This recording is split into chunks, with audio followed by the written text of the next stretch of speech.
Kajian Ba'da Subuh di Masjid Al-Muhajirin Kancil dengan tema, Tuntunan Menggapai Hidayah Allah dari Kitab Hidayatul Hidayah, karya Imam Ghazali yang disampaikan oleh Ustadz Muhammad Afan, LC, M.A. Assalamualaikum warahmatullahi wabarakatuh. Alhamdulillahi wa kafa, wassalatu wassalamu ala nabiyil mustafa wa ala alihi ahli sidqi wal wafa. Ashhadu an la ilaha illallah wahdahu la syarika lah, wa ashhadu anna sayyidana wa habibana Muhammadan abduhu rasuluhu la nabiyya ba'dah. Allahumma salli wa sallim wa karrim wa azzim ala sayyidina wa maulana Muhammadin wa ala alihi wa sahbihi ajma'ina, amma ba'du. Nawaitu ta'alluma wa ta'lim wa tadhakura wa tadhkir wa naf'a wal intifa'a wal ifadah wal istifadah wal hatha ala tamassuki bi kitabillah wa sunnati rasulih wa du'a ila al huda wa dalalata ala al khair ibtigha'a wajhillah wa mardatih wa qurbih wa thawabihi subhanahu wa ta'ala.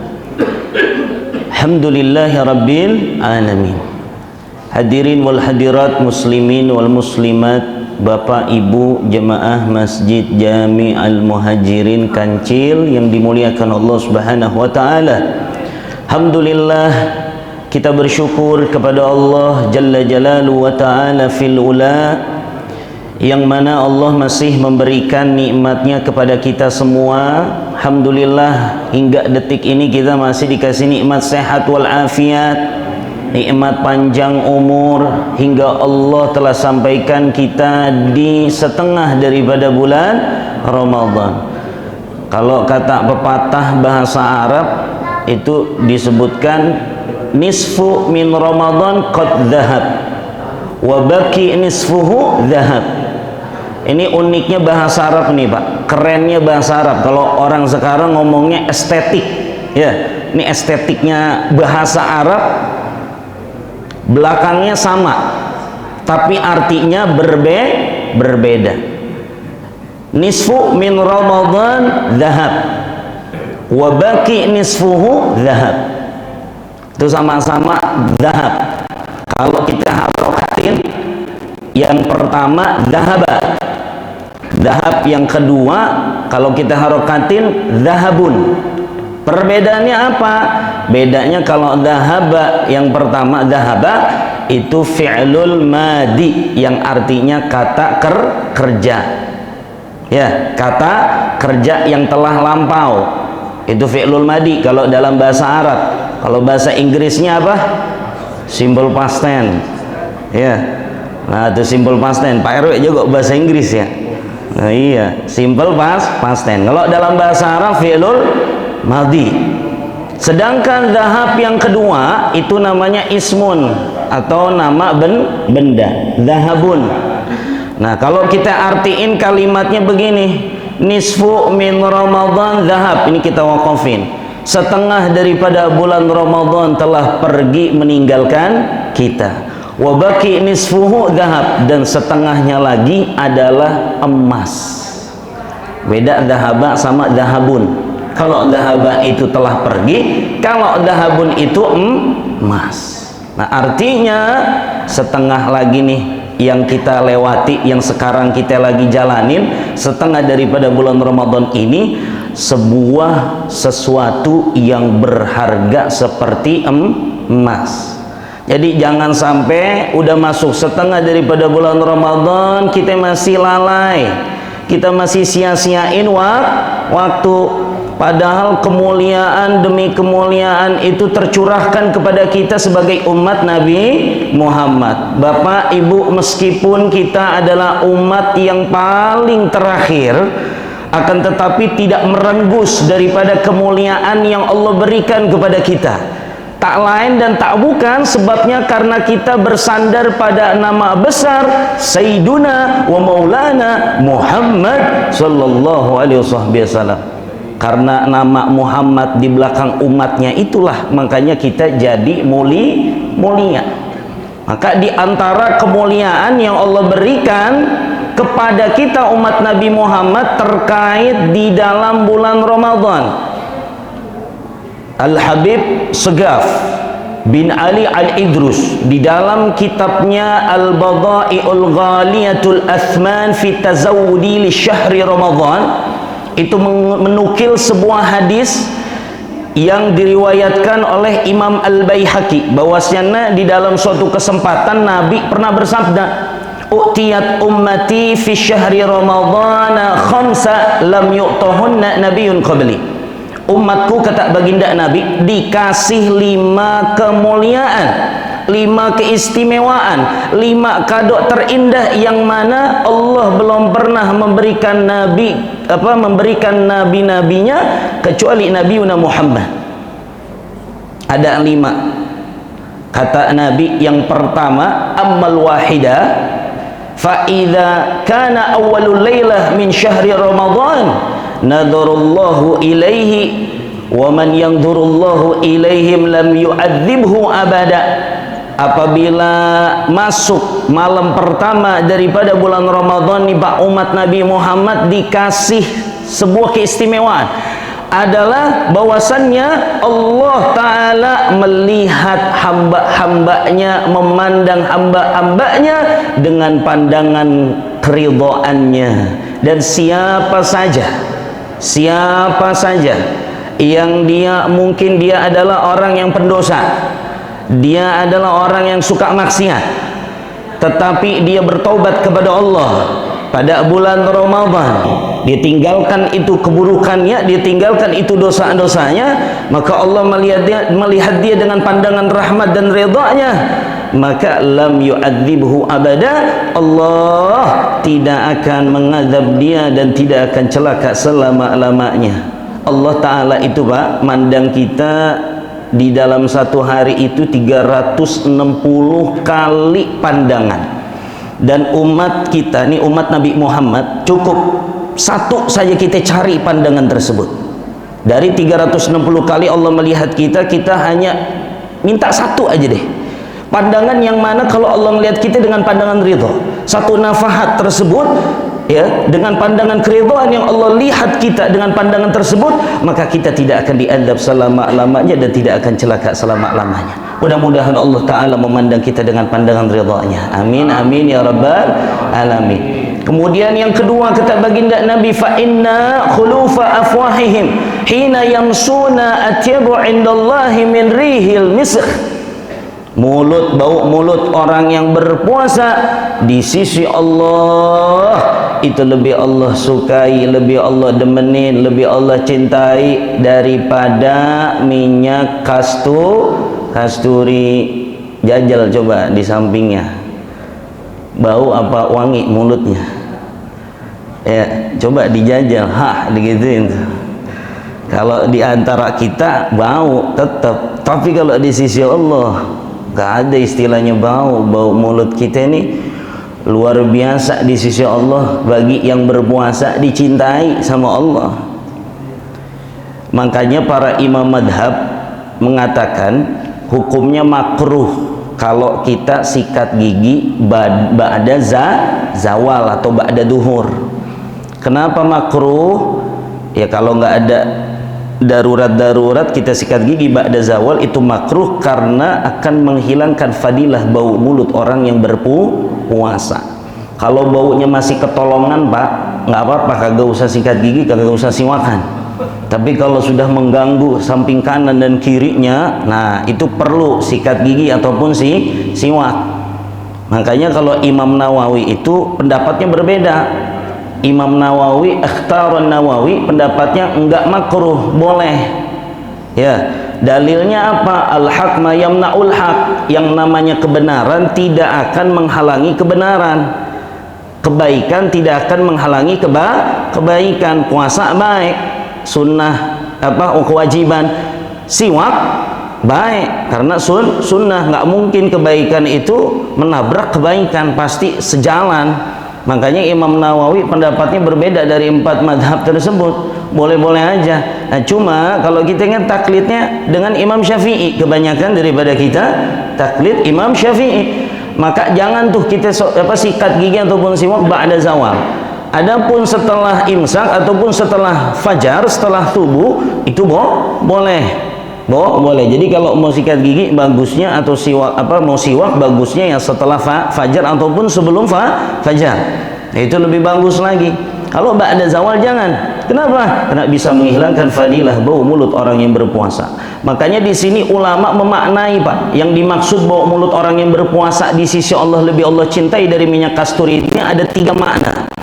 Makna yang pertama, bahwa Allah Ta'ala memberikan pahala jauh lebih banyak bagi orang yang berpuasa. Bau mulutnya itu 3 jari pahala, lebih daripada orang yang pakai minyak kasturi di hari raya ataupun hari Jumat. Kenapa di sini harus minyak kasturi? Mungkin minyak kasturi itu adalah minyak yang paling wangi. Ya, tahu Pak minyak kasturi? Ya, itu minyak kasturi wangi. Biasanya bapak-bapak minyaknya apa? Misik, apa? Nyong-nyong. Masih ada pakai nyong-nyong. Asal jangan pakai minyak melati ya. Itu udah ketara banget, kecium bau kuburannya itu. La ilaha illallah Muhammadur Rasulullah. Pokoknya minyak parfum apapun yang wangi itu. Ya. Parfum apapun yang wanginya luar biasa, yang wanginya menyengat, tuh bau mulut orang yang berpuasa Allah kasih lebih banyak pahalanya daripada orang yang pakai minyak wangi di hari Jumat ataupun hari raya Idul Fitri Idul Adha. Itu makna yang pertama. Kemudian yang kedua kata ulama, bau mulut orang yang berpuasa yang harum di sisi Allah itu dijadikan pengharum dirinya malaikat. Jadi para malaikat itu lebih memilih parfumnya dari bau mulut orang yang berpuasa ketimbang minyak kasturi. Ya Allah, di bau mulut bapak-bapak hari ini dijadiin parfumnya para malaikat, pengharumnya para malaikat. Dan makna yang ketiga, bahwasannya nanti di akhirat bau mulut orang yang berpuasa diberikan balasan oleh Allah, yaitu wanginya berubah menjadi lebih wangi daripada minyak kasturi, seperti halnya darahnya para syuhada. Karena darah para syuhada itu nggak amis. Darah para syuhada itu wangi, menjadi wewangian surga. Para syuhada yang meninggal di dalam peperangan, ya, karena berperang melawan orang-orang kafir. Masya Allah, tanggal 17 Ramadan hari ini adalah saksi di mana kaum muslimin memenangkan perang, ya, melawan orang kafir yang disebut dengan perang Badar. Ya, karena perang Badar itu terjadi pada tanggal 17 Ramadan, persis dengan turunnya Al-Quran secara keseluruhan yang kita peringati nuzulul Quran. Itu tanggal 17 Ramadan. Cuman turunnya Al-Quran itu bukan pas lagi perang, jauh sebelum itu, ya, momennya sama-sama 17 Ramadan, dan Al-Quran turunnya itu 30 juz, udah lengkap, walaupun turunnya kan nyicil, turunnya tergantung situasi dan kondisi. Ya, ada yang disebut dengan asbabun nuzul, dan asbabun nuzul Al-Quran biasanya turunnya Al-Quran itu kebanyakan pada malam Lailatul Qadar. Nah, kalau kita sambungin kayak begitu, ya, cuman keseluruhan sudah jadi bentuk 30 juz itu pada tanggal 17 Ramadan tadi malam, ya, malam memperingati nuzulul Quran. Udah pada hatam belum Al-Quran ini? Insya Allah. Masya Allah, Pak RW ini paling semangat, ya. Pak RW udah berapa kali hatam? Dua. Masya Allah, alhamdulillah. Kagak apa-apa, kagak usah dibilang sombong, tenang aja, sebutin aja, ayo, siapa yang berani lawan saya? 2 saya datang, ayo, ada yang mau lewatin saya? Udah cocok jadi RW lagi, pemimpin mah kudu lebih banyak dari warganya. Takbir, la ilaha illallah Muhammadur Rasulullah. Tuh bau mulut orang yang berpuasa tuh, Pak, ya, wangi, ya, lebih wangi daripada minyak kasturi, seperti darahnya para syuhada. Itu keutamaan, keistimewaan yang Allah berikan kepada umat Nabi Muhammad. Kemudian yang ketiga, amma tsalitsah, kata baginda Nabi apa? Fa innal malaikah tastaghfiru fi kulli yaum wal lailah. Para malaikatnya Allah di bulan Ramadan ini sibuk minta ampunan kepada Allah untuk kita umat Nabi Muhammad, mulai dari pagi hingga malam. Bahkan di riwayat yang lain disebutkan para hewan-hewan di lautan mereka beristighfar kepada Allah bagi orang yang berpuasa hingga mereka berbuka. Alhamdulillah, berapa banyak makhluk Allah yang mulia yang memintakan ampunan untuk kita semua, Pak. Makanya merugi orang yang masuk bulan Ramadan fansalakha minhu, melewatinya, lam yughfarlah, tidak diampuni dosa-dosanya oleh Allah Subhanahu wa taala. Wal iyadu billah min dzalik. Mudah-mudahan Bapak Ibu yang hadir dan juga yang ada di rumah yang menunaikan ibadah puasa ikhlas lillah karena Allah taala, diampuni dosa-dosanya oleh Allah Subhanahu wa taala. Yang keempat, Nabi bilang ammar rabi'ah fa inna Allah azza wa jalla ya'muru jannatah. Allah menyuruh surganya. Biasanya kita yang kepengen masuk sorga. Beda kalau bulan puasa. Sorga yang pengen dimasukin sama kita. Allah menyuruh surganya, wa yaqulu laha ista'iddi wa tazayyani li'ibadi. Surgaku, siapkan dirimu, berhiaslah untuk hamba-hambaku, ausyaka antastarihu min ta'bid dunya ila dari wa karamati. Yang mana hamba-hambaku telah susah-susah payah dari sulit-sulitnya mereka di dunia dalam beribadah kepadaku, akan kembali kepada kemuliaan dan kerajaanku. Ya Allah, kita dirindui sama surga, Pak. Tapi kita yang gimana dulu nih? Kita yang puasa cuman puasa perut, atau kita yang puasa secara keseluruhan? Tentunya kita di sini adalah kita yang insya Allah puasanya secara keseluruhan. Puasa mata, puasa telinga, puasa lisan, puasa hati, bukan hanya puasa butun, tapi juga puasa batin. Butun itu artinya perut, batin itu dalemannya. Jadi puasa daleman ini yang lebih penting. Makanya Nabi pernah bersabda, ya apa? Kam min shaimin laisa lahu min siyamihi illal ju' wal atas. Berapa banyak orang yang berpuasa tetapi hanya mendapatkan haus dan lapar. Ya Allah, sayang kayak begitu mah. Sia-sia dia puasa. Capek-capek 14 jam nahan haus dan lapar, tapi nggak dapat apa-apa dari Allah. Ini yang pertemuan terakhir kita bahas tuh, dan insya Allah kita akan lanjutin ya. Ini masih di dalam kitab Bidayatul Hidayah, pas banget lagi bab siam. Kan ada tuh yang ngebatalin puasa ada berapa? Coba mudzakarah nih, masih ingat nggak? Yang ngebatalin puasa ada dua. Yang pertama muhbitat, yang membatalkan pahala puasa dan juga membatalkan puasa. Dan yang kedua mufattirat, yang muhbitat membatalkan pahala puasa tetapi tidak membatalkan puasa. Mohon maaf, yang mufattirat ini yang membatalkan puasa dan membatalkan pahala puasa. Nah, kita kudu ngejauhin diri dari dua ini, muhbitat maupun mufattirat. Kita harus jauhin supaya puasa kita sempurna ya. Nah, insya Allah kita akan bahas, tapi sebelumnya kita bahas dulu yang terakhir yang tadi disebutin keistimewaannya. Apa keistimewaan yang terakhir? Fa idza kana akhirul lailah min Ramadan ghafarallahu lahum jami'ah. Ini umat Nabi dikasih kalau udah masuk terakhir daripada bulan Ramadan, mereka semuanya umat Nabi Muhammad yang betul-betul menjalankan ibadah karena Allah di bulan puasa.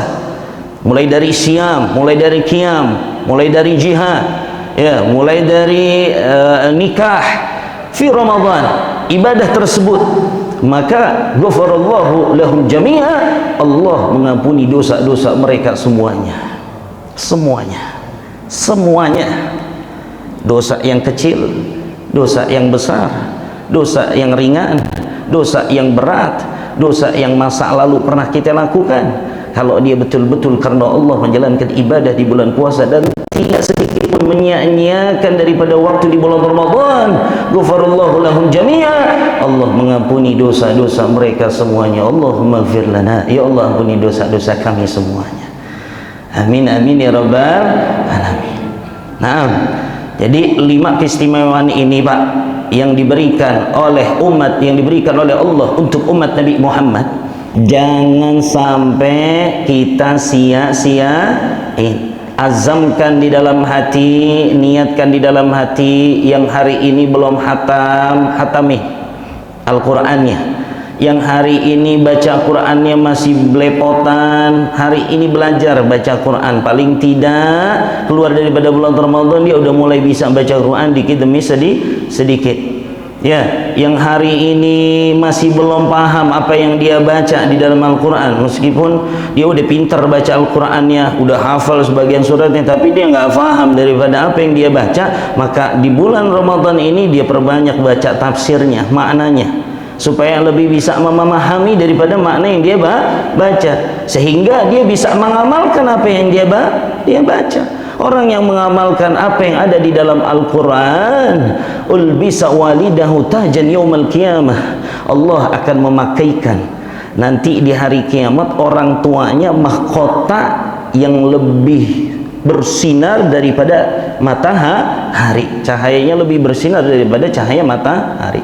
Itu bukan hanya bagi orang yang ngafalin doang, bukan Pak, ternyata bagi orang yang ngebaca dan juga mengamalkan apa yang dia baca, dikasih tuh orang tuanya kayak begitu.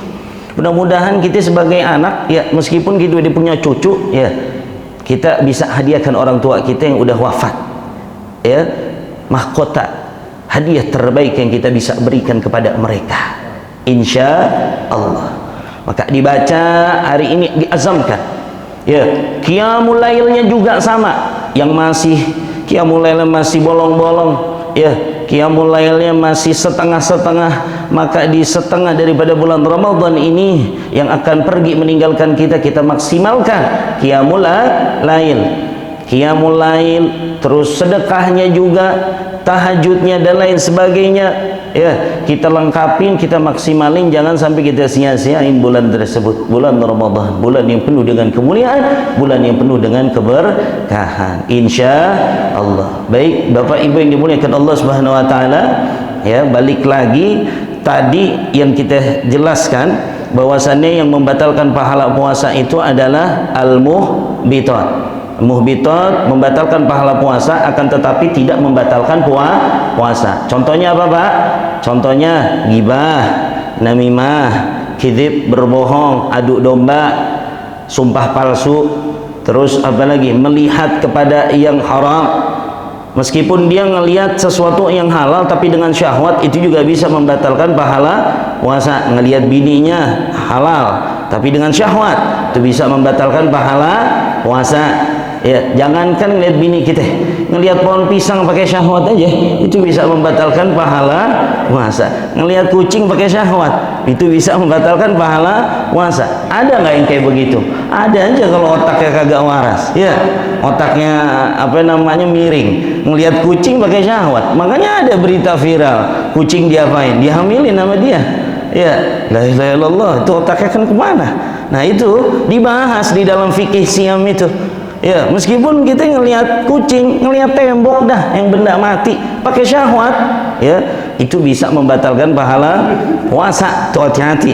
Ya, al-yaminul kadibah, qaulu zur, perkataan yang kagak manfaat, al-fuhsyu, menjelek-jelekan, al-amalu bih. Wa fil hadis man lam yada' qaul az-zur wal 'amal bih falaysa lillahi haja fi ayyada ta'amahu wa syarabuh. Jadi kalau kita ngomong sesuatu yang sia-sia ataupun kita berbuat keburukan, maka tidak ada hajat bagi Allah untuk melihat makanan ataupun minuman yang kita tahan daripada itu semua. Allah nggak mau melihat itu, Allah nggak mau memperhatikan kita. Bodoh amat kamu mau puasa, bodoh amat, kagak diperhatiin sama Allah. Waliyadzubillah min dzalik. Maka kita tinggalkan itu Pak, supaya puasa kita sempurna. Kemudian di bagian yang kedua, al-mufattirat. Mufattirat adalah hal-hal yang membatalkan puasa dan juga membatalkan pahala puasa. Kalau puasanya aja batal, pahalanya juga pasti batal. Tapi kalau pahalanya batal, belum tentu puasanya batal. Cuman kan sia-sia, ya, sia-sia. Nah, yang lebih sia-sia lagi, udah puasanya batal, dia juga nggak dapat pahala. Yang pertama, al-mufattirul awal, ar-riddah, murtad, keluar dari Islam. Ya, keluar dari Islam dengan niat ataupun dengan qaul, perkataan, ataupun dengan fi'il, perilaku, ya, kelakuan. Walau kanat riddah lahdah wahidah, walaupun riddah ataupun murtadnya cuma sebentar, itu udah batal puasanya. Ya, niat, dia niat kita pengen keluar dari Islam, niat, dia udah menjadi orang yang murtad. Jadi hati-hati, jangan main-main dengan niat, dengan perkataan juga hati-hati. Saya nggak percaya sama Allah, udah. Itu dengan perkataan ataupun dengan perilaku. Perilaku apa? Dia ninggalin sholat Jumat, dia tinggalin 3 kali. Riddah, batal puasanya. Dia puasa tapi Jumatan kagak. Dia bukber, dia rayakan hari hari dia berpuasa, tapi dia kagak sholat maghrib. Bukber, buka bersama, ngerayain habis ibadah puasa, ya kan? Tapi dia nggak sholat maghrib, dia tinggalkan sholat maghrib, dia tinggalkan sholat isya. Hati-hati, itu bisa jadi riddah karena perilaku. Jadi puasanya sia-sia, walaupun cuman sebentar.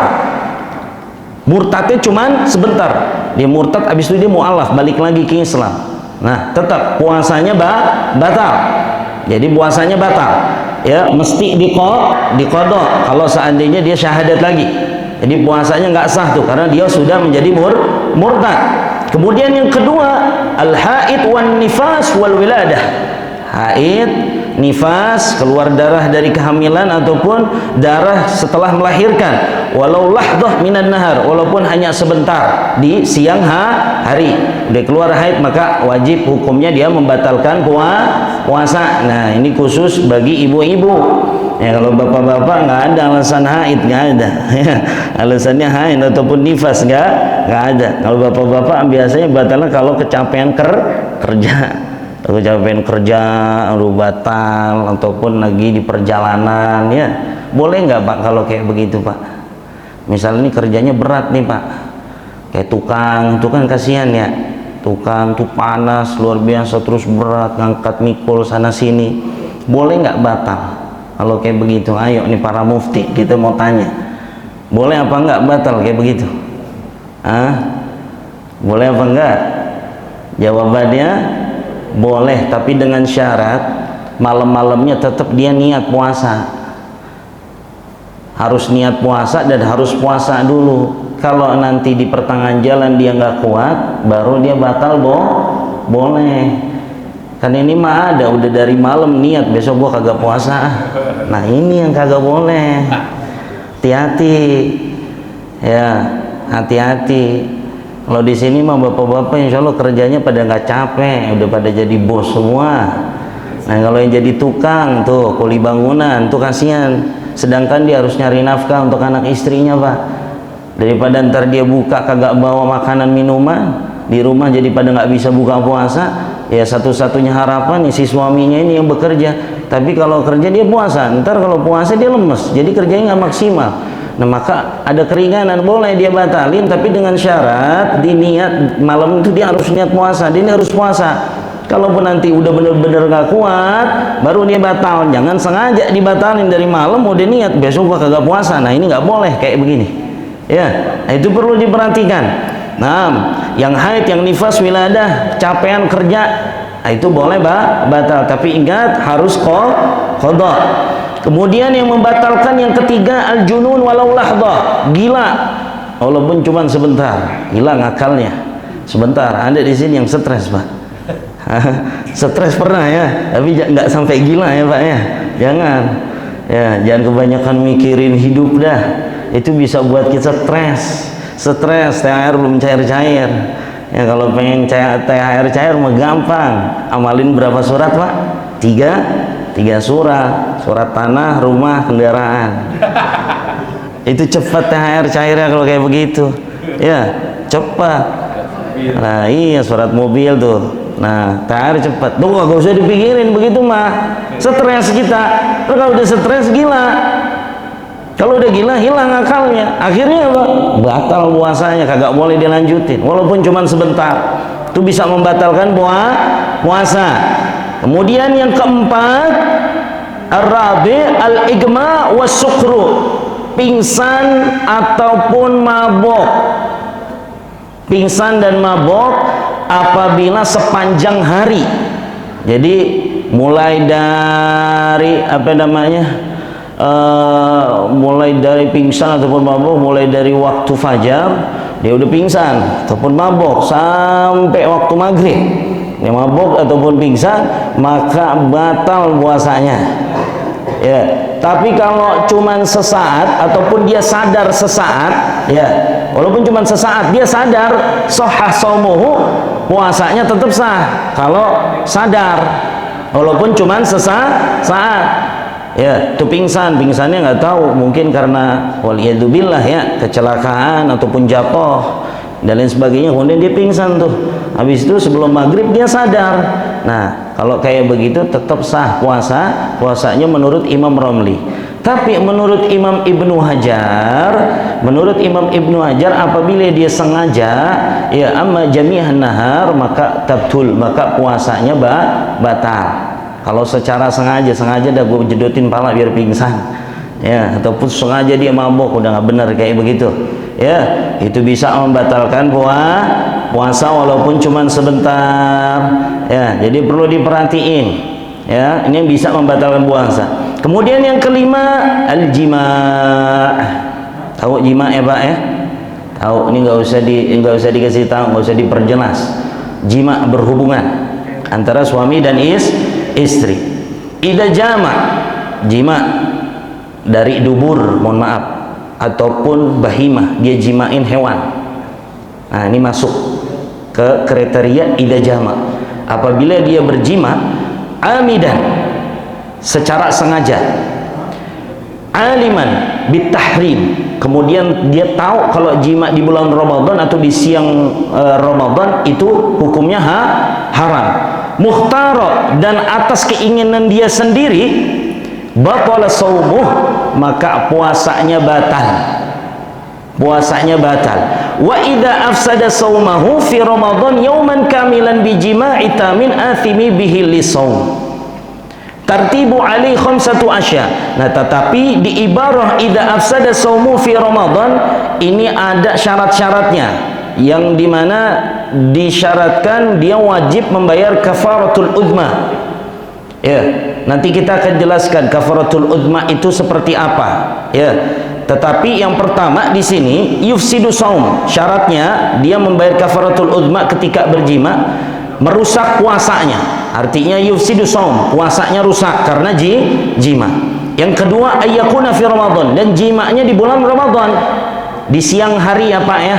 Kalau malam hari boleh, bebas itu mah. Tapi kalau di siang hari dia berjima, ya, maka itu bisa membatalkan puasanya dan dia wajib membayar kafaratul udma. Akan tetapi fala tajibul kafarah idza afsada shaumu ghaira Ramadan walau kana wajiban.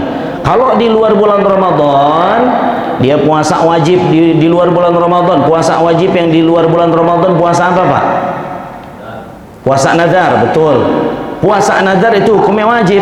Seandainya dia puasa nazar kan wajib nih. Kemudian dia berjima di siang hari, tidak wajib kafarah. Karena syaratnya wajib kafarah itu kalau terjadi di bulan Ramadan, siang hari pada bulan Ramadan, ya, dia wajib membayar kafarah.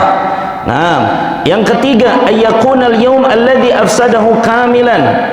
Nah, dan syarat yang ketiga, di hari itu puasanya rusak satu hari full, dia wajib membayar kafarah. Akan tetapi fala tajibul kafarah, dan tidak wajib kafarah kalau dia meninggal ataupun dia menjadi gila sebelum waktu maghrib. Dia habis jima nih Pak, habis jima di bulan Ramadan, kan harusnya wajib kafarah. Akan tetapi ternyata Allah berkehendak lain. Ini orang yang tadi habis jima di siang bulan Ramadan, dia wafat, dia meninggal. maka ketika dia meninggal dia nggak wajib bayar kafarah, karena harus 1 hari full hitungannya dan dia masih hidup. Kalau seandainya dia sudah mati di tengah-tengah itu, maka tidak wajib kafarah, ya, tidak wajib kafarah. Dan yang keempat, ayyakuna ifsadu bil jima. Yang syarat yang keempat, dia wajib bayar kafarah rusaknya puasa karena jima. Kalau dia merusak puasanya bukan karena jima, ya seperti makan, ya, maka tidak wajib kafarah. Ya, dia makan sengaja, batal puasa secara sengaja tanpa udzur, berdosa, tetapi tidak wajib kafarah. Yang wajib kafarah itu hanya ketika jima, ya Pak ya, ketika jima di siang hari. Itu syarat yang keempat. Yang kelima, yakunal jima taman, jimanya sempurna, jimanya sempurna. Wa huwa ayyudkhila jami'al hasyafah, artinya harus masuk secara keseluruhan tuh si joninya, ya Pak ya.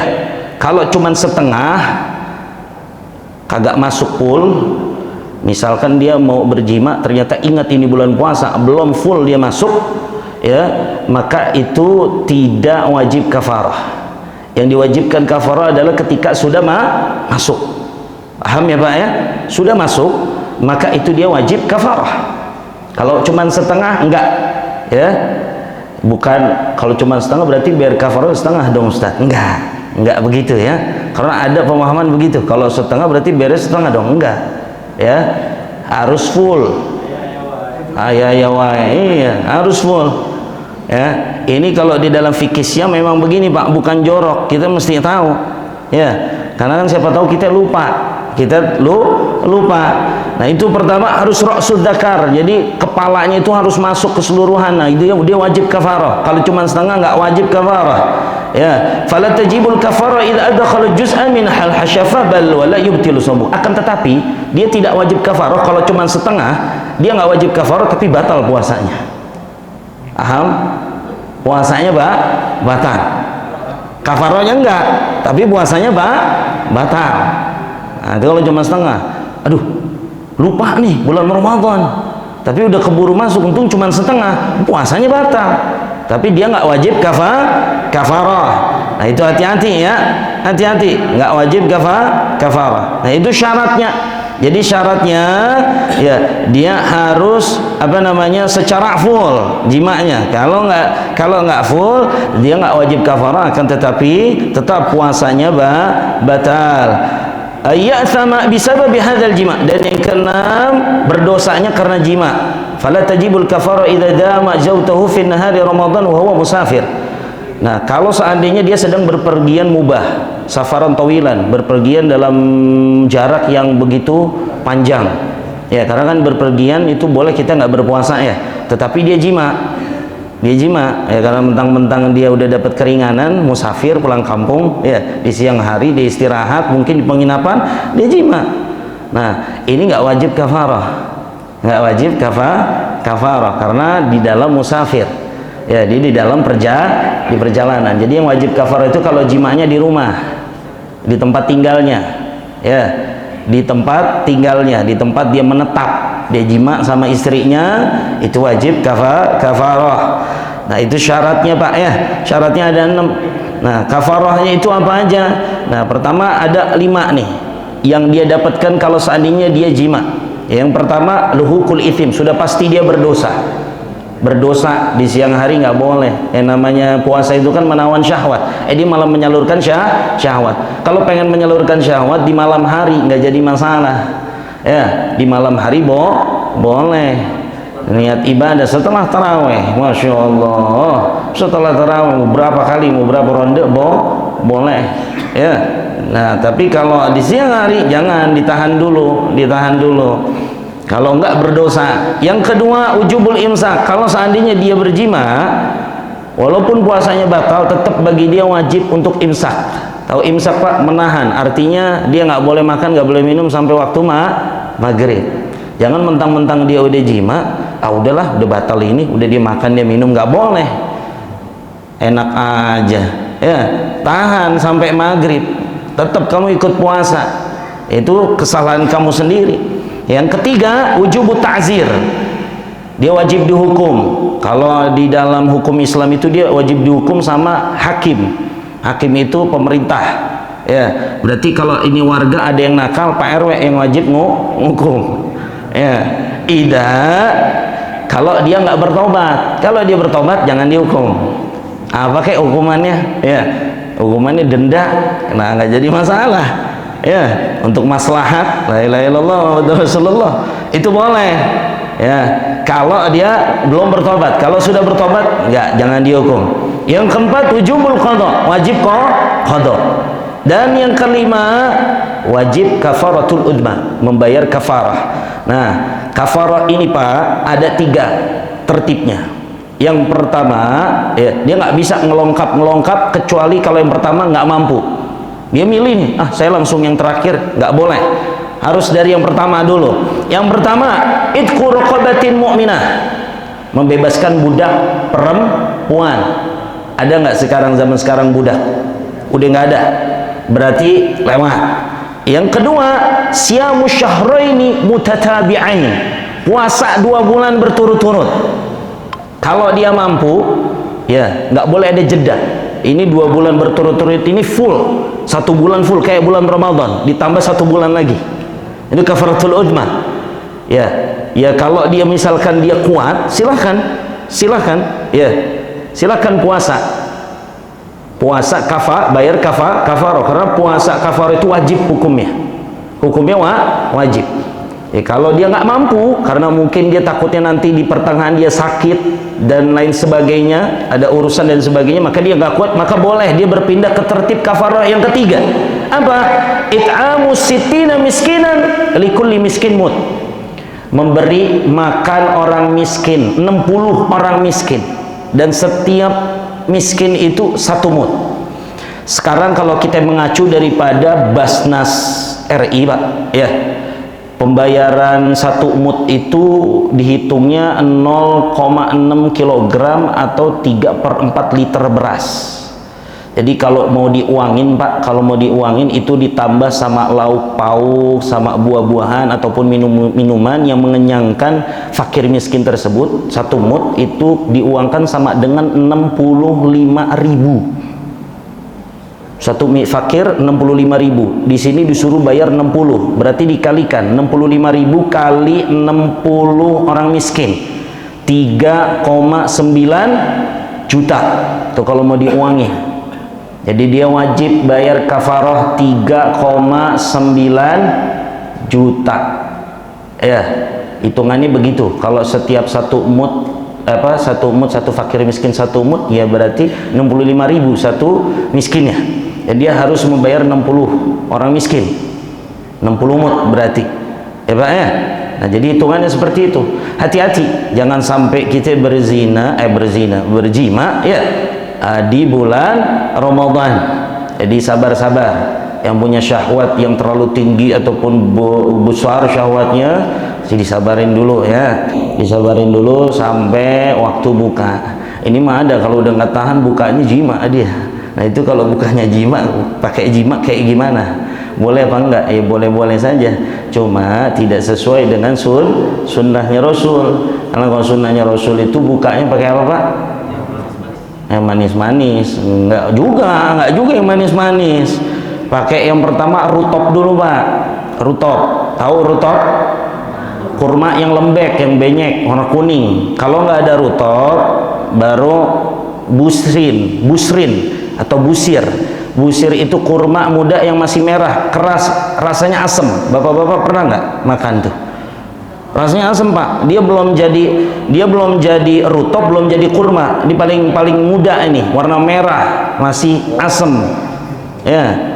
Justru yang tua ini yang manis. Iya, yang tua yang manis, yang muda malah masih kecut, masih asam. Beda kalau kita kan yang tua mah kecut ya, yang muda manis. Kalau kurma enggak Bu ya, enggak, tenang ya Bu ya. Bercanda. Biasanya ustadznya nih suka poligami langsung ditinggalin kayak begitu. Kita mau bercanda doang kalau ngomongin begitu ya Pak ya. Justru bapak-bapak yang ngomongin masalah poligami bercanda-bercanda, dia paling yang kagak berani. Justru yang berani itu yang diem-diem menghanyutkan. Nggak pernah ngomongin, oh udah nikah lagi, enggak, dia diem aja, diem, tau-taunya dia nikah lagi.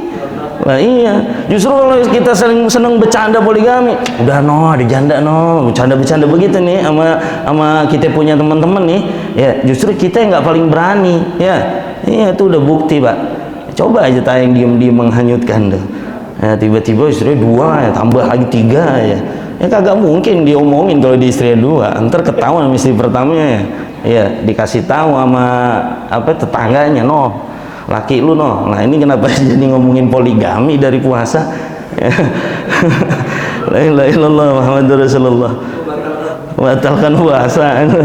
Ya, batalkan malam puasa. La ilaha illallah Muhammadur Rasulullah. Jadi begitu ya Pak ya. Nah, kafaratul udma. Nah jadi ya di bulan Ramadan ini sekali lagi kita sama-sama mengingatkan untuk menyempurnakan segala macam ibadah yang kita lakukan di bulan Ramadan.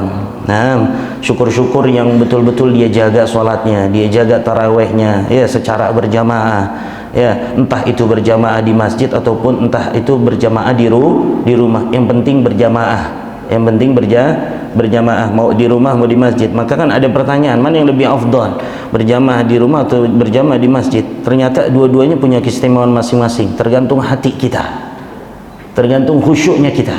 Tapi dengan syarat yang di rumah jangan sampai keganggu sama sinetron, jangan sampai keganggu sama bola, jangan sampai keganggu sama hal-hal yang lainnya. Nah kalau di rumah kan kayak begitu biasanya gangguannya. Tapi kalau di masjid insya Allah kegangguannya paling sama imam yang bacanya lama doang.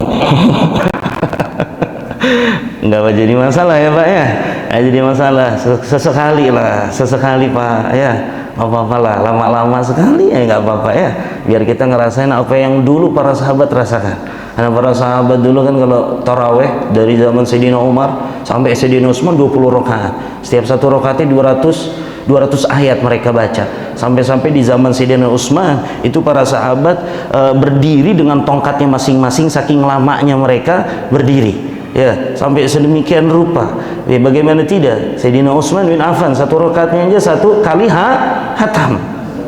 Satu kali hatam, Pak. Ya, satu rakaat. Salat tarawih berapa? 20 rakaat. 20 kali hatam. Siapa yang siap 20 kali hatam? Siapa yang siap? Saya aja nggak siap.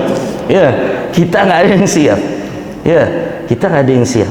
Maka paling tidak, Pak ya, sekali dalam seumur hidup kita betul-betul menikmati sholat tarawih dengan lamanya berdiri, dengan lamanya berdiri, walaupun cuman sekali, sisanya nggak, terserah dah, sisanya sekhusyuknya di dalam hati kita, ya seenaknya, ya senikmatnya dan senyamannya kita tarawih.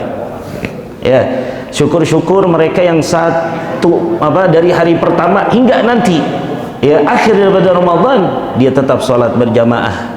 Karena paling minim kalau kita pengen dapat malam Lailatul Qadar, Pak, ibadah yang paling minim, ini paling minim saya kasih tahu, dia tidak tinggalkan salat isya, taraweh dan subuh. Itu paling minim, paling minim. Ya, paling tingginya ya dia hidupkan malam Lailatul Qadar itu dengan berbagai macam ibadah. Ya baca Quran, ya iktikaf, itu sudah pasti dapat, sudah pasti dapat. Ya, kalau yang tinggi, yang paling tinggi sudah pasti insya Allah kalau dia setiap hari kayak begitu di 10 hari terakhir, ya di 10 hari terakhir, aduh kagak ada minum lagi ini ya.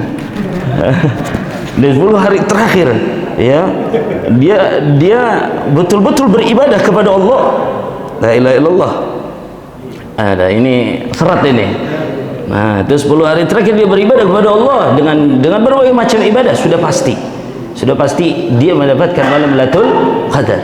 Nah, kalau kita yang mungkin sibuk dengan hal yang lain ataupun lelahnya kita, dan namanya keimanan orang, semangatnya orang itu kan beda-beda ya Pak ya. Ya kita bisa ngelihat diri kita sendiri. Kalau kita nggak sanggup setiap malam iktikaf, kita nggak sanggup, maka pilih yang paling minim. Insya Allah kalau kita jaga ini, insya Allah masih kebagian malam Lailatul Qadar. Disebutkan bahwasannya sholat isya berjamaah, tarawih berjamaah, subuh berjamaah, 3 ini aja di setiap malam-malam 10 hari terakhir.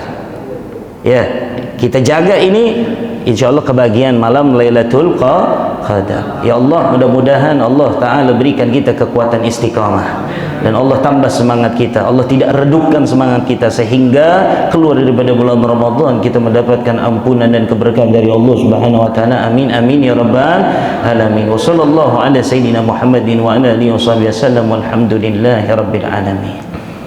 Mungkin sebelum ditutup ada yang mau bertanya? Persilahkan.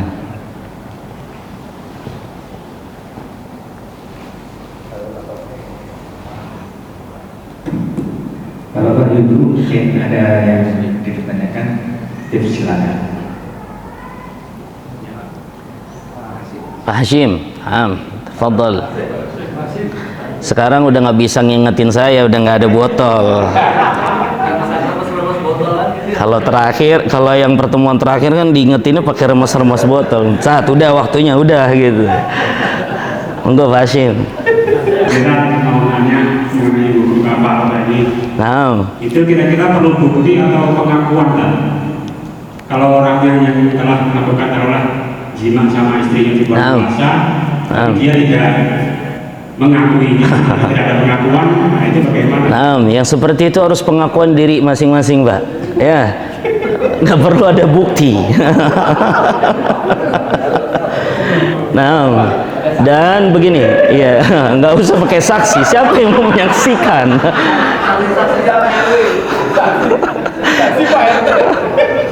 Saya saksinya, Pak. Ngapain kamu jadi saksinya? Emang kamu ngelihat? Itu harus pengakuan dari diri sendiri ya Pak ya, bukan ada saksi. Ngapain ada saksi? Kalau ada saksi ngintip berarti dia ngeliatin ya, nggak perlu ada saksi. Kalau jima gitu harus pengakuan dari diri sendiri. Dan yang wajib membayar kafarah itu bukan istrinya tapi suaminya.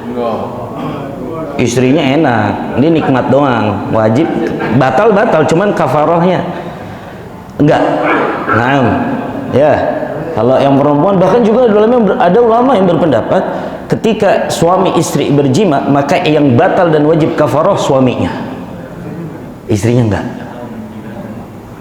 enggak.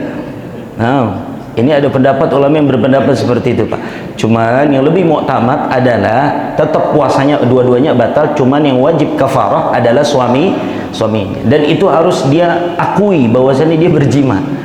Nggak perlu pakai saksi, itu urusan dia dengan Allah. Ya. Bahasanya hanya kalau istrinya yang nyelonong malah gitu kan. Kalau istrinya nyelonong, tetap suaminya yang harus bayar. Jadi kalau suaminya ngajak istrinya untuk berjima, istri boleh untuk menolaknya, bahkan wajib menolaknya. Kenapa? Karena tidak boleh kita menantang Allah untuk mentaati mentaati suami untuk menantang Allah. Kita nggak boleh mentaati suami di dalam bermaksiat kepada Allah. Jadi ditahan Bu, jangan malah istrinya yang malah nyelonong. Ya, jangan. Jadi begitu ya Pak Hashim ya. Ayah wae. Ya. Tapi begitu Pak, memang fikih itu unik kadang. Iya, Islam itu makanya kan para santri, para alim ulama itu mengadakan bahsul masail, ya, meremukan sebuah masalah, mencari jalan keluarnya, karena ada pertanyaan-pertanyaan netizen itu yang di luar nalar semuanya. Iya, di luar nalar. Jadi macam-macam. Ya kayak begini, ngapain pakai saksi? Kan begitu ya. Dia ngapain pakai saksi gitu kan? Itu kan udah pakai logika. Kalau pakai saksi berarti harus dilihatin begini dong. Ya, iya, beda lagi kalau zina. Kalau zina berbeda, ya. Kalau zina, nah itu mesti ada saksinya. Itu kalau zina. Kalau jima dengan yang halal, istri yang halal, tidak perlu pakai saksi. Nah, wallahu a'lam bishawab. Boleh. Assalamualaikum warahmatullahi wabarakatuh. Waalaikumsalam warahmatullahi wabarakatuh. Pertanyaannya Pak Ustaz, bukankah Allah itu hanya satu kali menurunkan malam Lailatul Qadar? Naam. Sedangkan dunia itu di sebelahan sini siang, di sebelahan sana malam. Jadi pada saat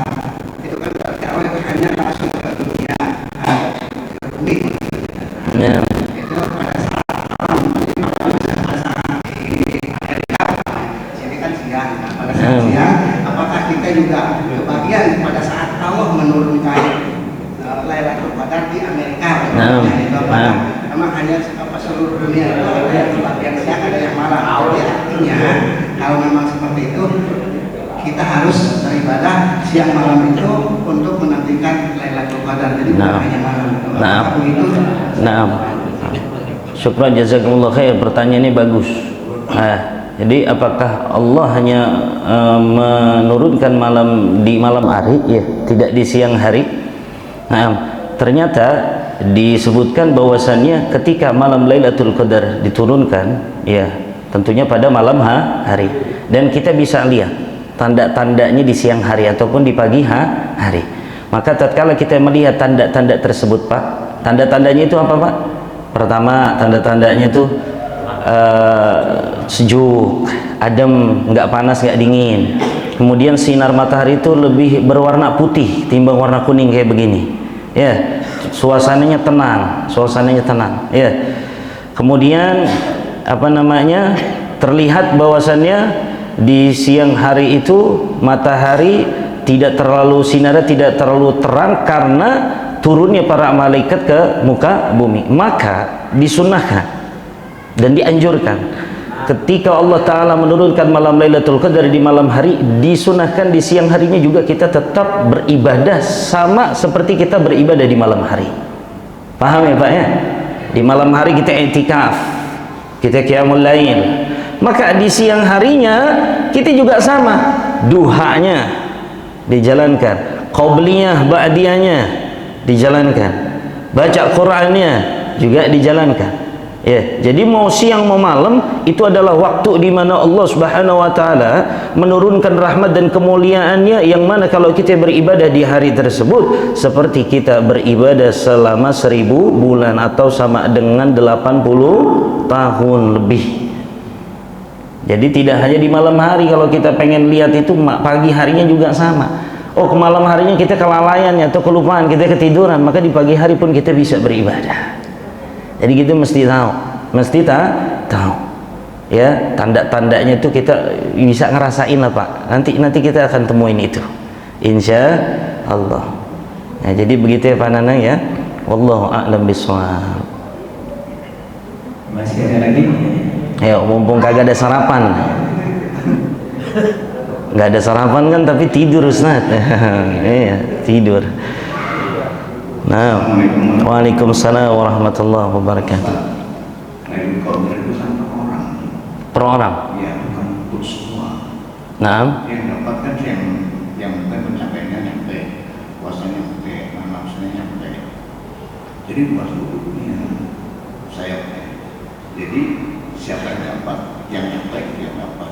nah, bukannya karena seluruh dunia. iya, Bukan untuk saya. iya. Nah, tadi mungkin maksudnya Pak Nanang di waktunya ya, Pak, ya, di waktunya, bukan di semua orang dapat. Memang yang dapat malam Lailatul Qadar betul hanya orang-orang yang betul-betul mencari dan meraih daripada malam tersebut. Jadi nggak semuanya orang dapat, hanya orang-orang pilihan, orang yang beribadah di malam hari dan beribadah di siang harinya, dia yang mendapatkan malam Lailatul Qadar. Tapi yang nggak puasa, udah nggak sholat, dia udah nggak itikaf juga, wala ngerjain yang wajib, jadi nggak dapat. Nih ya, nah, dapatnya apa? Lailah. Dapatnya si Lailah doang, kagak ada qadarnya. Ya, si Lailah doang dapatnya kalau kayak begitu. Iya, nggak semuanya, Pak. Makanya kan Nabi suruh kita apa? Tahri, carilah. Kita diperintahin untuk nyari. Ya, dan disebutkan bahwasannya kalau menurut Imam Syafi'i tanggal 21 sampai tanggal 23 dan 27. Juga ada yang mengatakan ulama yang lain 25, 29. Nah, jadi gimana nih kalau kayak begini? Ya, artinya perbedaan pendapat ini menjadikan kita harus tambah bersemangat. Artinya di setiap malamnya kita harus betul-betul beribadah semaksimal mungkin. Kayak gitu. Dan tadi yang sudah saya kasih tahu, paling minimnya sholat tarawih, sholat isya tarawih, sholat subuh, itu paling minimnya. Insya Allah dia dapat kebagian malam Lailatul Qadar. Begitu, Pak. Ya, betul. Allah a'lam bishawab. Sudah?